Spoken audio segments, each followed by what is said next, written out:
Cristo, imitatona leolam, hallelujah, hallelujah, hallelujah, hallelujah, hallelujah,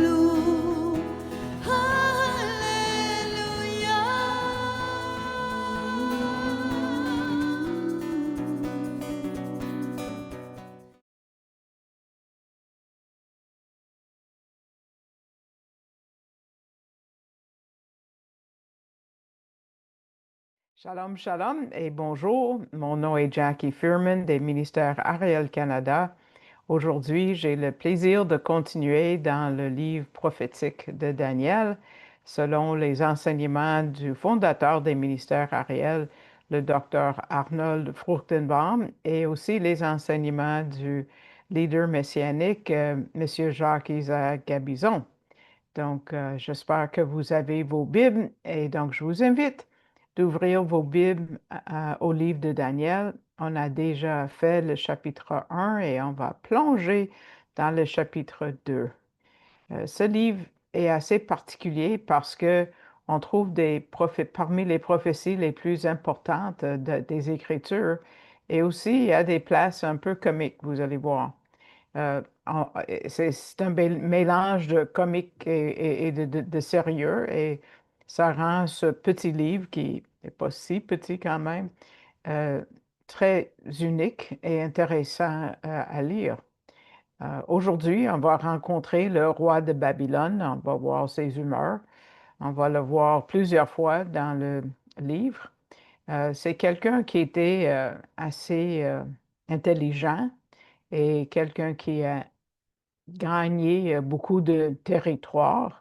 Son empire était à son maximum. Il venait de conquérir l'empire assyrien et l'armée égyptienne, et les deux ne sont jamais remontés après. Donc, c'est quand même des conquêtes. Et tout allait bien pour lui.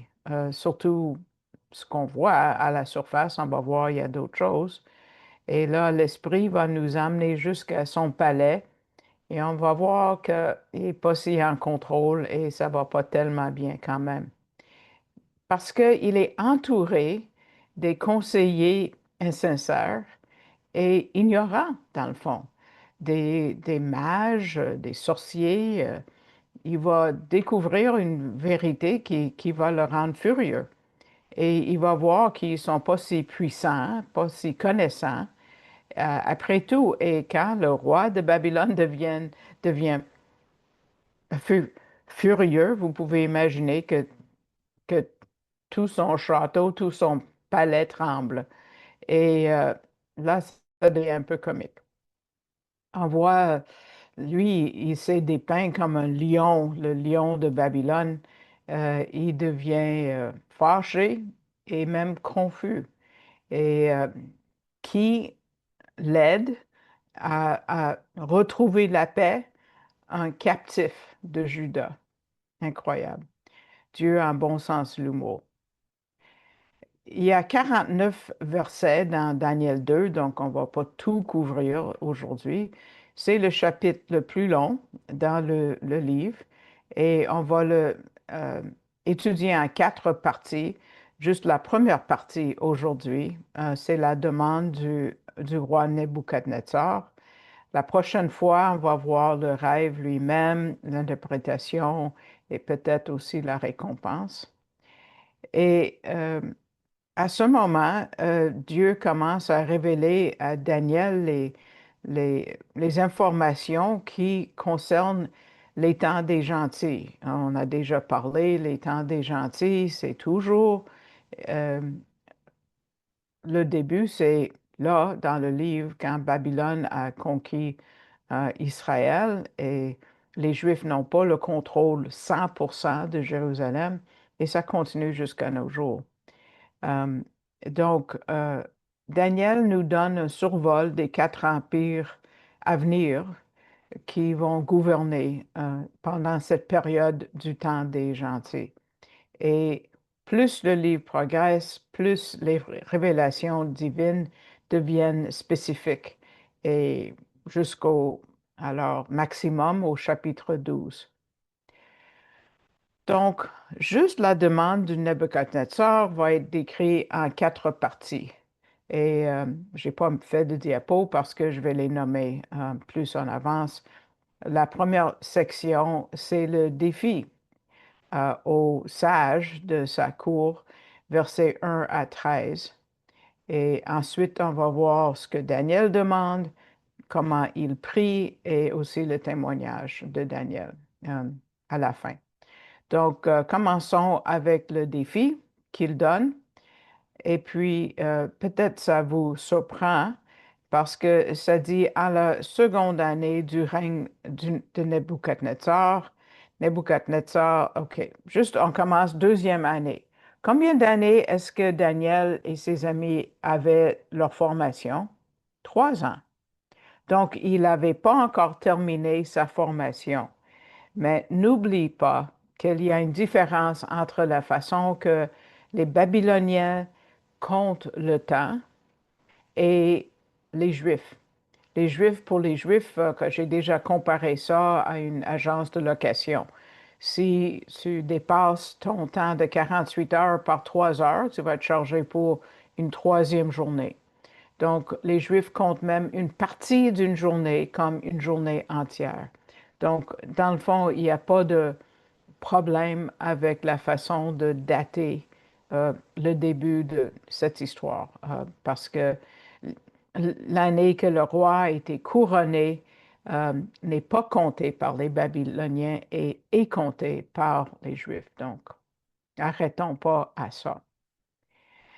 Ça dit qu'il songea des songes, donc plusieurs, et son esprit fut agité et son sommeil le quitta.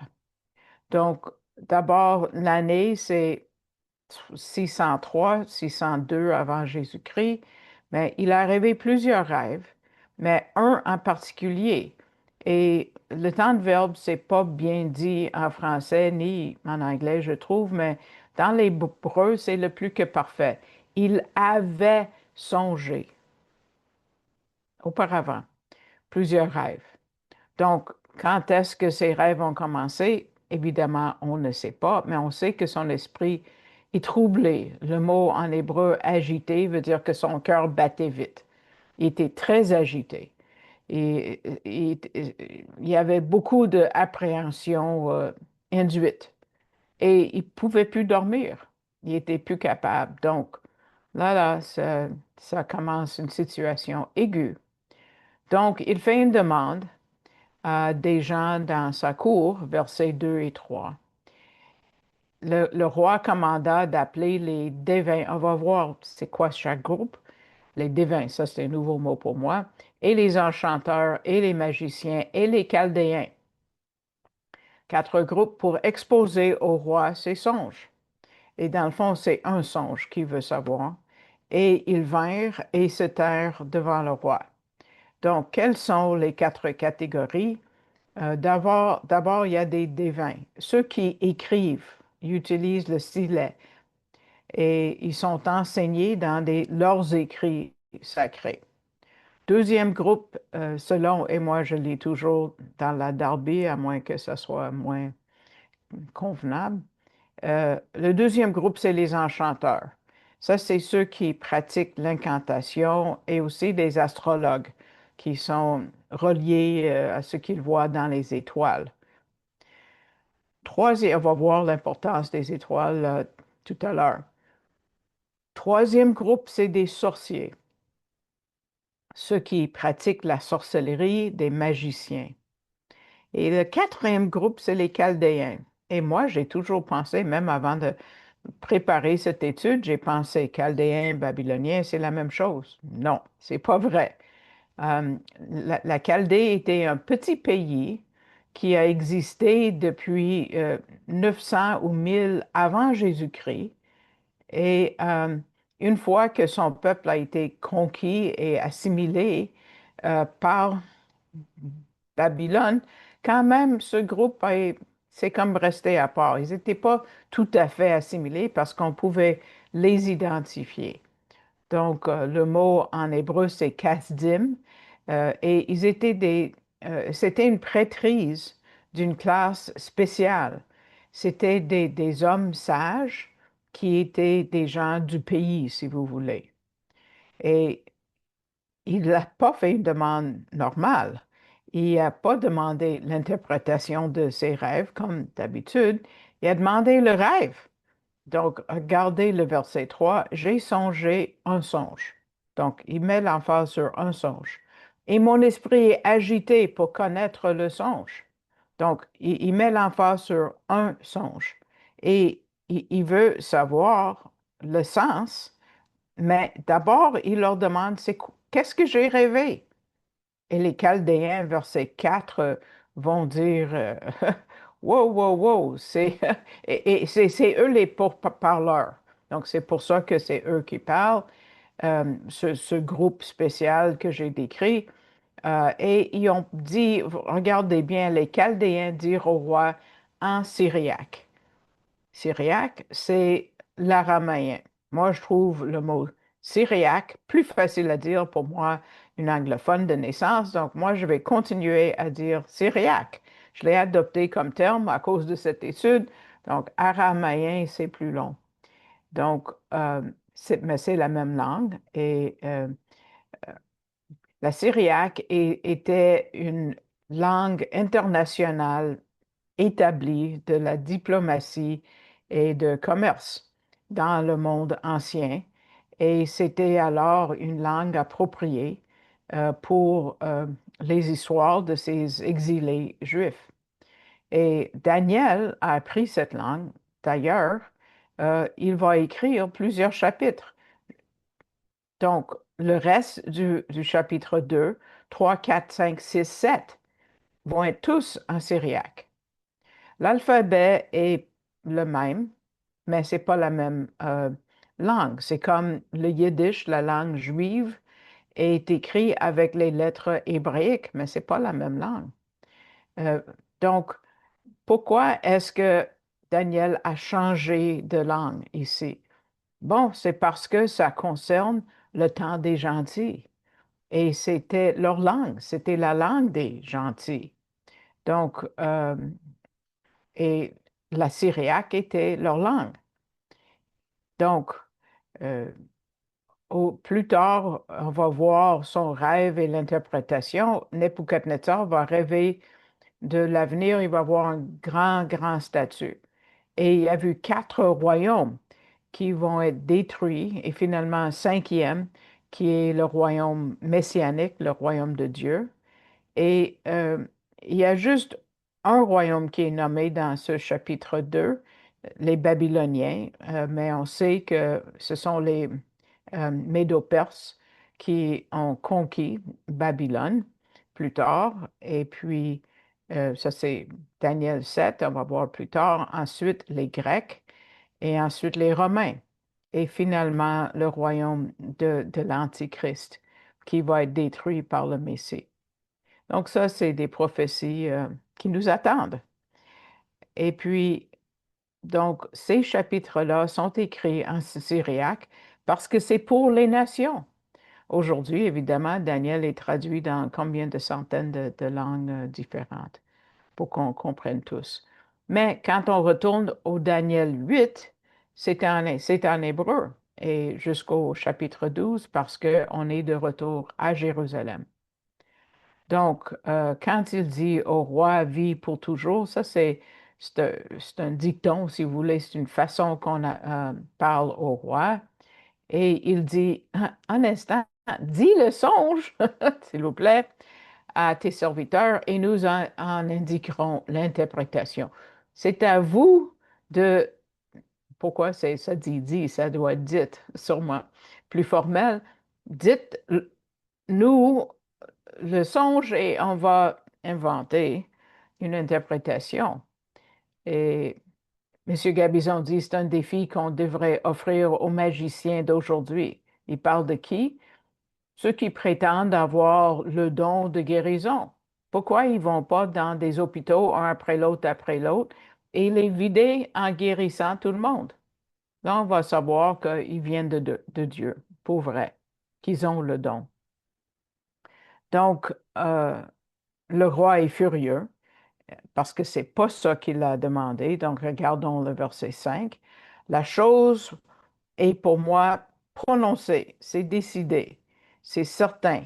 Je suis déterminé de faire exactement ce que je vais dire et j'ai pas oublié mon rêve, mais vous allez être coupé en 1000 morceaux si vous faites pas ce que je demande. Et vos maisons seront réduites en tas de immondices. Ça, c'est un nouveau mot pour moi.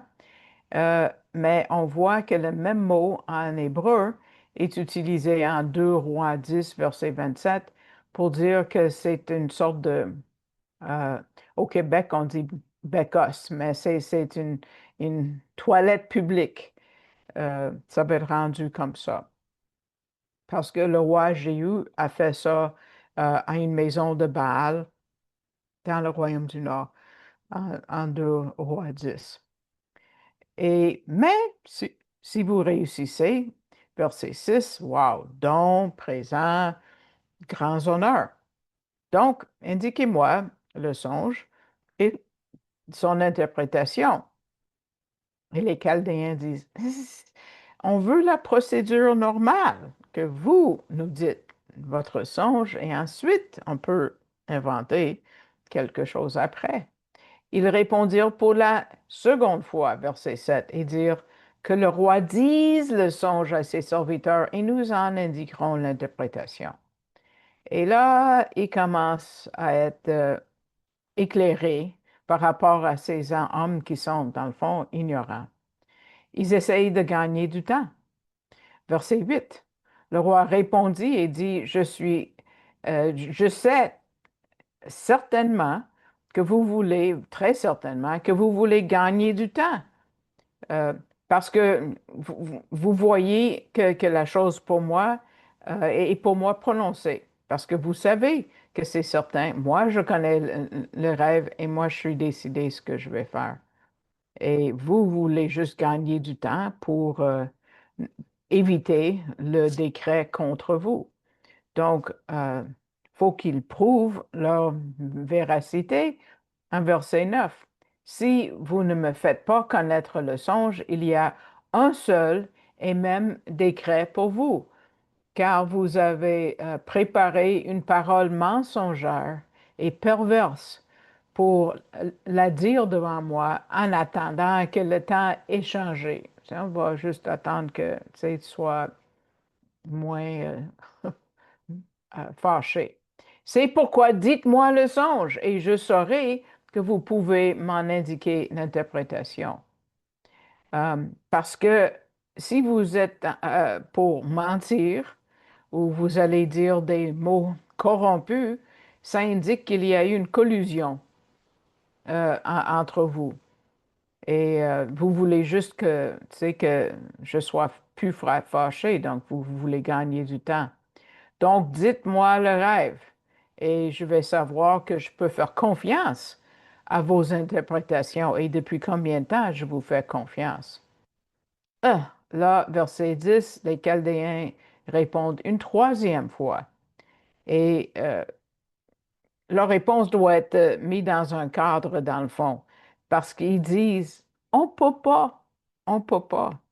Tu vois, les forces du malin étaient obligées de confesser leurs habitudes trompeuses devant le roi à Babel, à Babylone.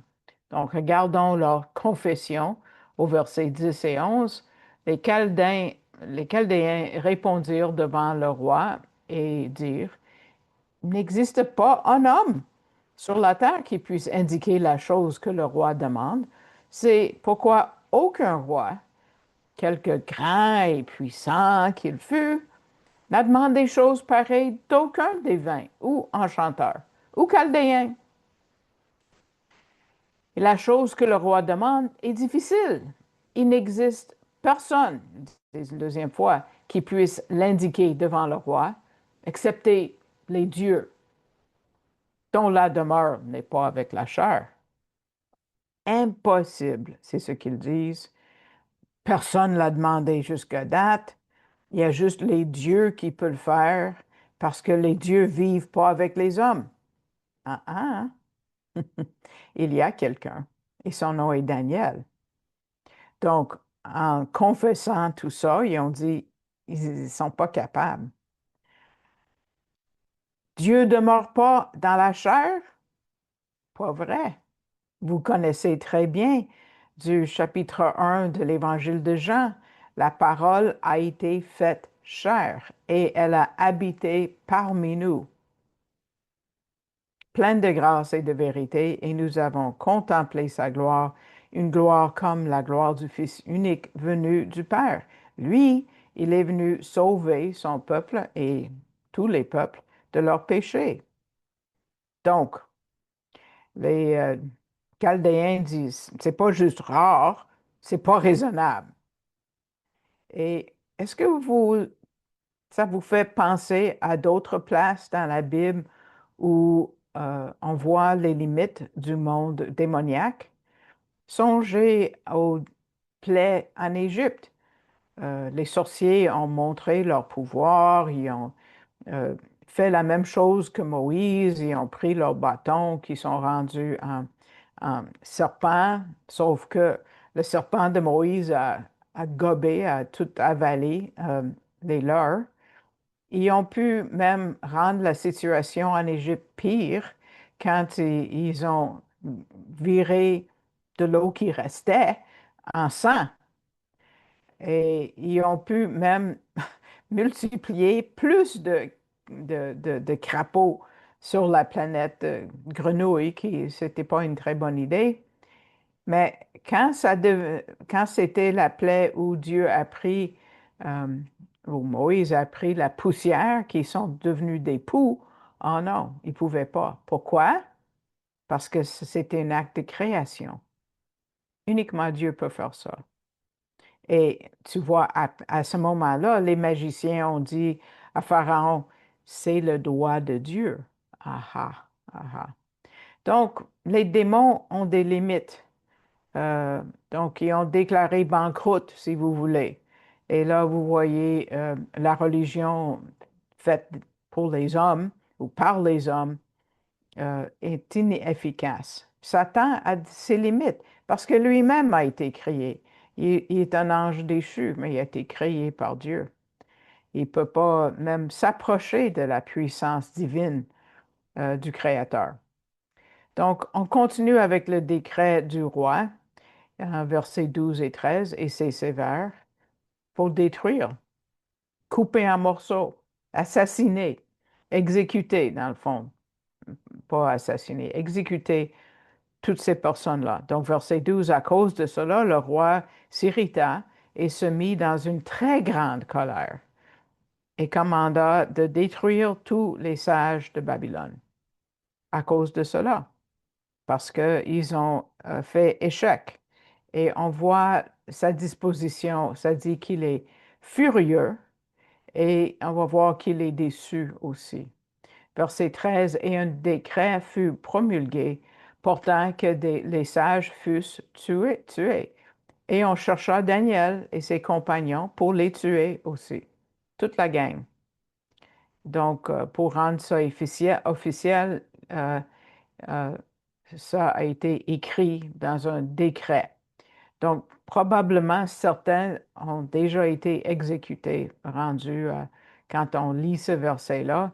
Et Daniel et ses amis sont appelés pour être exécutés aussi. Les deux mots en hébreu sont spéciaux. La première veut dire furieux dans sa colère, d'une façon violente. Et le deuxième mot, kassap, veut dire qu'il est désolé. Il est déçu parce qu'il se rend compte qu'il avait été trompé pendant combien d'années par ces gens-là. Et peut-être il y a des gens qui vont vivre ces émotions-là aussi quand ils vont voir que leur leader religieux n'était pas si puissant qu'ils en avaient l'air et qu'ils ont prétendu être. Et maintenant, au verset 12, on l'appelle les hommes sages. Et on les appelle des sages 9 fois. en chapitre 2 et c'est assez ironique parce que les sages de Babel, wow, c'est comme la tour de Babel vient de s'effondrer. Sûrement, il y avait un certain rire au ciel. Donc, le roi les condamne à mourir, mais peut-être il y en a qui sont pas morts.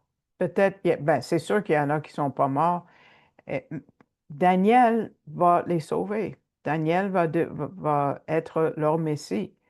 Donc, c'est très inhabituel. Un captif de Juda qui sauve les magiciens de Babylone.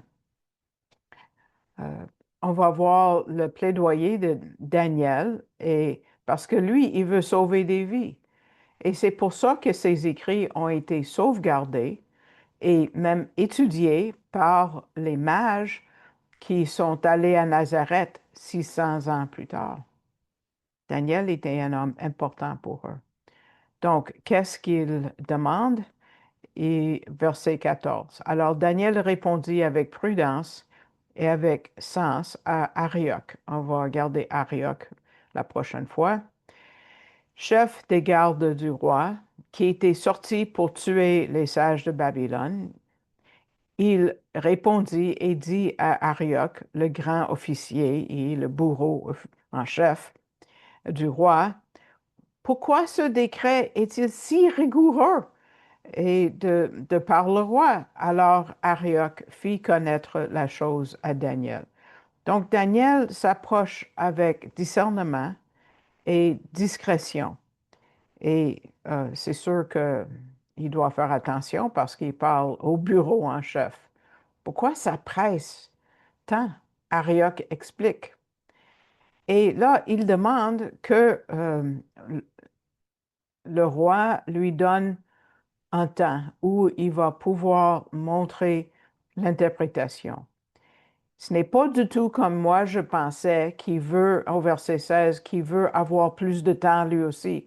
Non, c'est pas bien rendu ni en français ni en anglais que j'ai trouvé dans toutes les interprétations. Lui il demande une heure fixe, un rendez-vous. Il dit pas j'ai besoin de temps. Il dit je veux avoir un rendez-vous pour voir le roi. Il ne demande pas un délai. Il est certain que Dieu va lui révéler toute la chose. Dieu a dit à travers un prophète en 2 Chroniques, car les yeux de l'Éternel parcourent, vous connaissez ce verset, toute la terre, afin qu'il se montre fort en faveur de ceux qui sont d'un cœur parfait, un cœur entier envers lui. Ça, c'est 2 Chroniques 16, 9. Dieu cherche à bénir. Il a trouvé Daniel et aujourd'hui, il nous cherche encore. Parce qu'il veut nous soutenir, il veut se montrer puissant. Envers qui? Envers ceux qui sont totalement engagés. La dernière fois, dans chapitre 1, verset 18, on a vu que Daniel arrêta dans son cœur qu'il ne se souillerait point, quoi qu'il arrive. Comment il a fait? Il était décidé parce qu'il connaissait Dieu intimement. Dieu a parlé à l'intendant au chapitre 1 et a dit, donne-nous 10 jours pour manger cette autre nourriture. Comment est-ce qu'il savait qu'il n'allait pas maigrir beaucoup en 10 jours? Oui, c'est vrai, c'était juste 10 jours. Mais Daniel était sûr que Dieu lui donnerait et le rêve et l'interprétation. Comment est-ce qu'il a eu cette certitude? La foi. La foi. On oublie. La foi est vivante et dynamique, mais c'est le fruit d'une relation proche avec Dieu, où la personne connaît Dieu tellement bien que Dieu lui parle intimement. D'autres exemples, comment est-ce que Abraham avait et pouvait aller dans une des pires places sur la planète, Canaan? Comment est-ce que Noé a pu construire l'arche pendant 100 ans quand il n'y avait pas de mer autour? Où est-ce que les prophètes ont trouvé le courage de confronter les leaders politiques, les rois et les prêtres puissants? Comment est-ce que Job a pu se tenir en vie, debout, euh, sous sa maladie qui l'a dévasté, et aussi la persécution de ses amis autour. Wow, comment il a fait? On a tous une mesure de foi, mais c'est à la mesure qu'on s'ouvre à Dieu, euh, qu'on ouvre notre cœur à Dieu, que Dieu donne. Parce que la foi, c'est pas juste croire, c'est d'être capable de faire des choses impossibles. Jésus a dit, ce que vous demandiez en mon nom, je le ferai, afin que le Père soit glorifié dans le Fils. Ça, c'est Jean 14, 13. Et Daniel le fait. Je vais vous donner une illustration d'un arbre qui pousse en Chine. C'est très unique parce qu'une fois que c'est planté, le fermier va désherber, euh, apporter euh, euh, non, j'ai oublié le mot, euh, l'engrais, apporter de l'engrais et va l'arroser pendant une année complète. Et après, rien ne se passe. Même chose pour la deuxième année. Il continue à désherber, à mettre l'engrais et à arroser et on voit absolument rien. Ça continue la troisième année, c'est une vraie histoire, et la quatrième année. Et chaque année, le fermier était vigilant pour désherber, mettre l'engrais et arroser. Mais au cours de la cinquième année, quelque chose d'absolument incroyable se produit. L'arbre perce soudainement le sol et pousse miraculeusement de 60 pieds en seulement 6 semaines. Comment? À cause de la persévérance de l'agriculture. Et la foi fonctionne de la même façon. Si vous travaillez là-dessus chaque jour comme Daniel fait, à la fin, vous allez être surpris et béni pour voir comment vous pouvez devenir partenaire avec Dieu. Donc, regardons maintenant la prière de Daniel, versets 17 à 23. Alors Daniel s'en alla à sa maison et fit connaître la chose à ses trois amis, Anania, Michaël et Azaria, ses compagnons. Pour faire quoi? Pour implorer de la part de Dieu des cieux ses compassions au sujet de ce secret, afin que Daniel et ses compagnons ne fussent pas détruits avec le reste des sages de Babylone. Il tient la première fois dans la Bible qu'on voit une réunion de prière. Quel est le but de la prière en groupe? Parce qu'il y a des gens qui abandonnent les églises à droite, à gauche, n'est-ce pas? Ils disent, ah, je peux prier chez moi. De supplier Dieu ensemble pour sa miséricorde. Sûrement, c'est important de le faire en groupe. Et pourquoi il prie au Dieu des cieux? Avez-vous déjà entendu ce terme? Non. Parce que c'est juste dans les livres qui ont été écrits pendant l'exil ou après l'exil qu'on voit ça. Pourquoi? Parce qu'on sait que pendant le livre d'Ézéchiel, la gloire Shekinah a quitté le temple. Euh, Ézéchiel 8, quitter le temple et quitter Jérusalem. Finalement, au chapitre 11 d'Ézéchiel. Donc, il prie au Dieu des cieux. Les astrologues adorent les étoiles, mais Dieu est le Dieu des cieux, donc au-delà. Donc, c'est un contraste avec les astrologues. Donc, il ne veut pas mourir avec les autres sages, évidemment.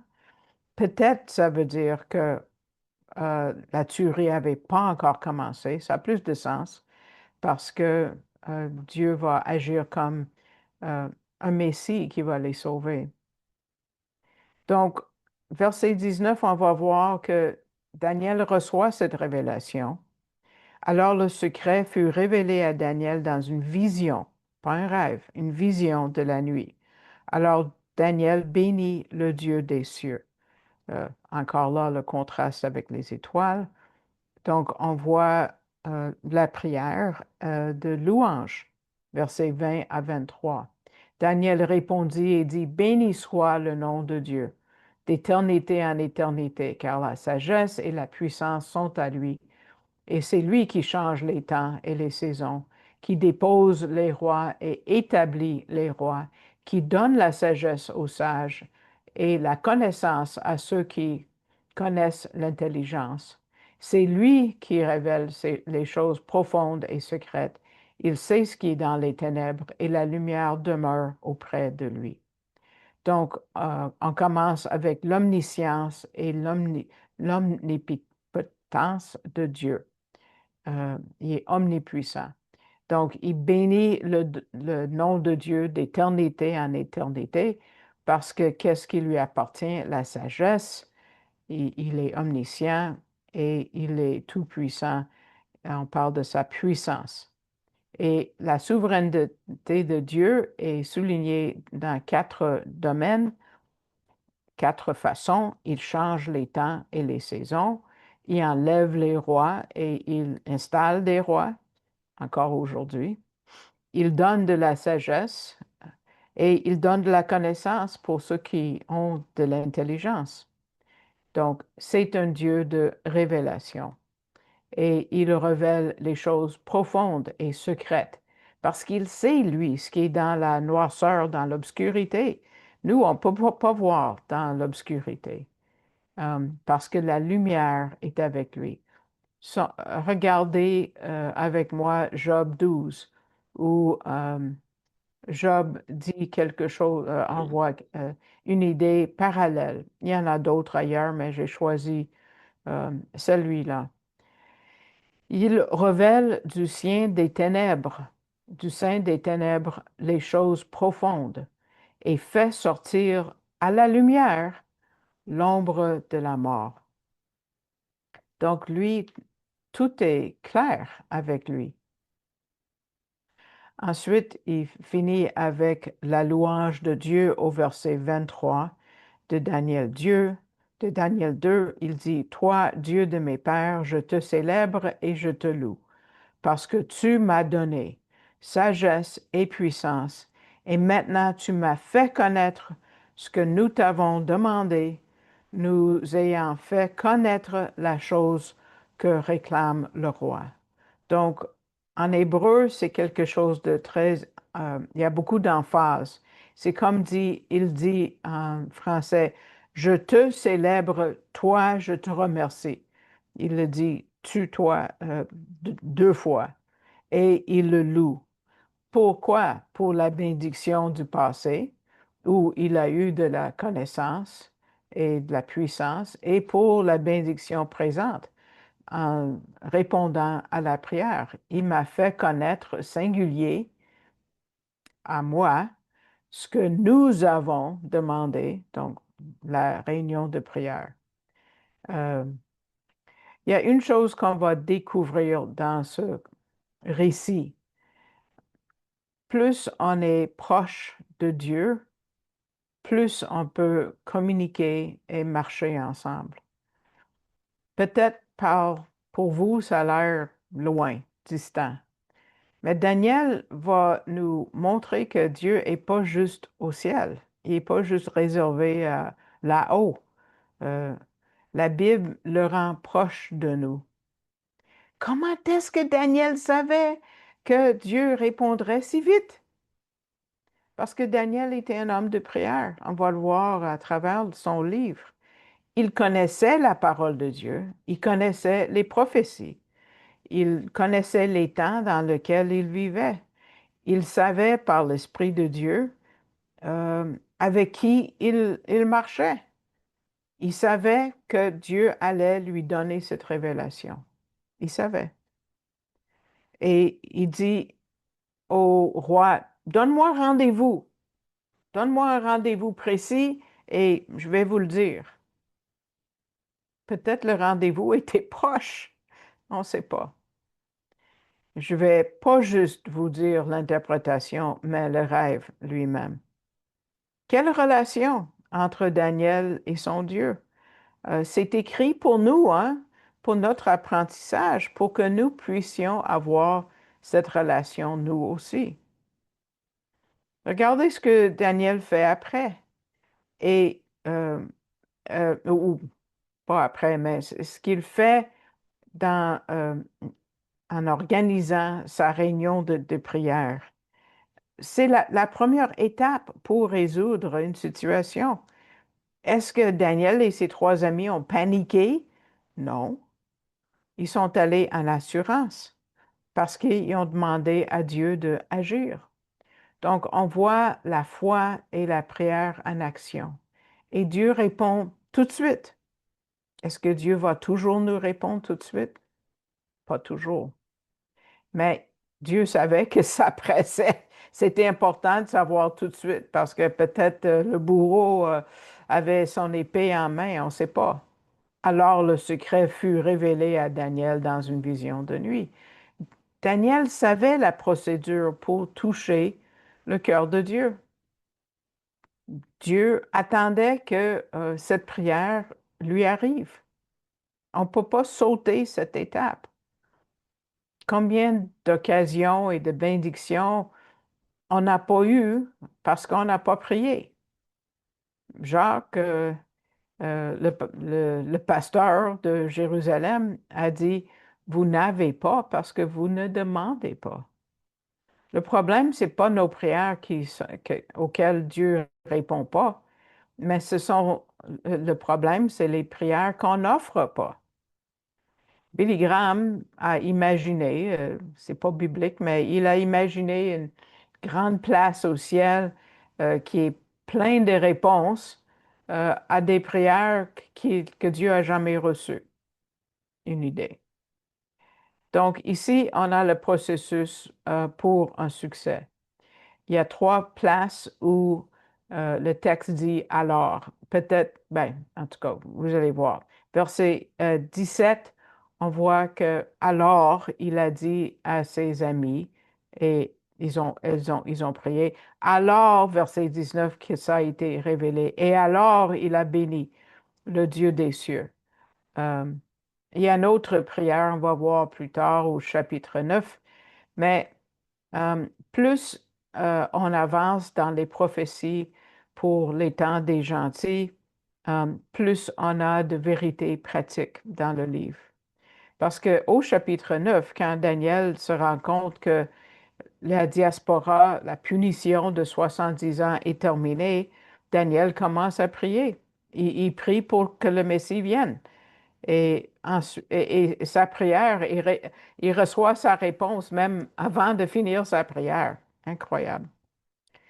Quel mélange, beau mélange de foi et de prière.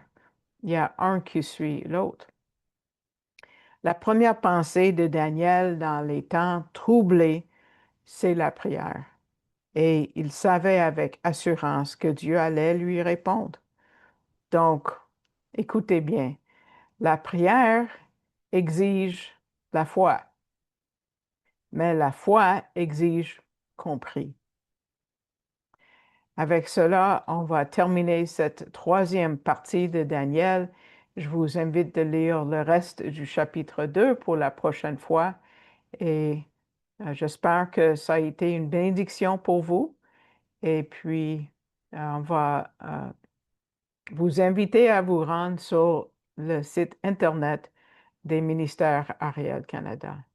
Donc, shalom, shalom et au revoir à la prochaine.